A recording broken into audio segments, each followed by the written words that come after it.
Texas now wants universities to figure out how many of their students are undocumented. The Texas Higher Education Coordinating Board sent a letter to institutions of higher education to find out how many of those students should be paying out-of-state tuition as the state pauses the implementation of the Texas DREAM Act.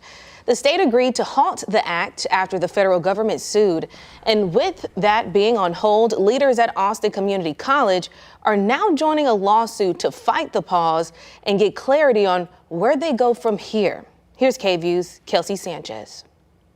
Julieta Garibay knows the hardship of trying to get into college, but her situation when she went back in the late 90s was different. I was told by my counselor, there is no options for you, you're undocumented. Garibay landed at Dallas Community College.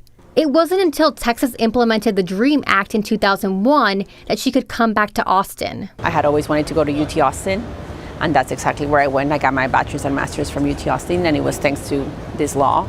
That completely changed my life. The law allowed undocumented students to get in-state tuition if they met other residency requirements. But Texas agreed to halt the DREAM Act after the Justice Department claimed it violated federal law, a move Garibay calls frustrating. Being formerly undocumented, knowing what it's like to feel like, okay, I have something that I can reach, which is higher education, and now all of a sudden it's gone. Now colleges like Austin Community College are challenging it. Board of Trustees Vice Chair Manny Gonzalez says they're asking for legal clarity. I think it was short-sighted and a political decision and not one rooted in understanding the needs of the region and the community.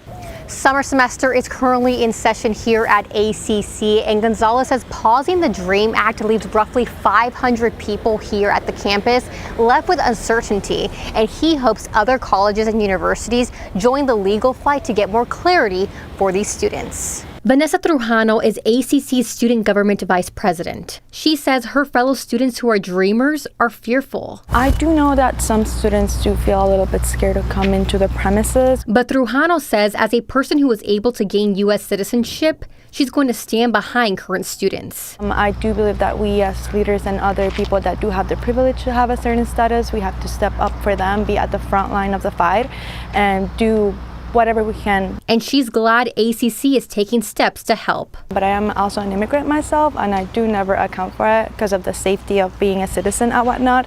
But I am really proud of everything that ACC is doing for us. In Austin, Kelsey Sanchez, KVUE News.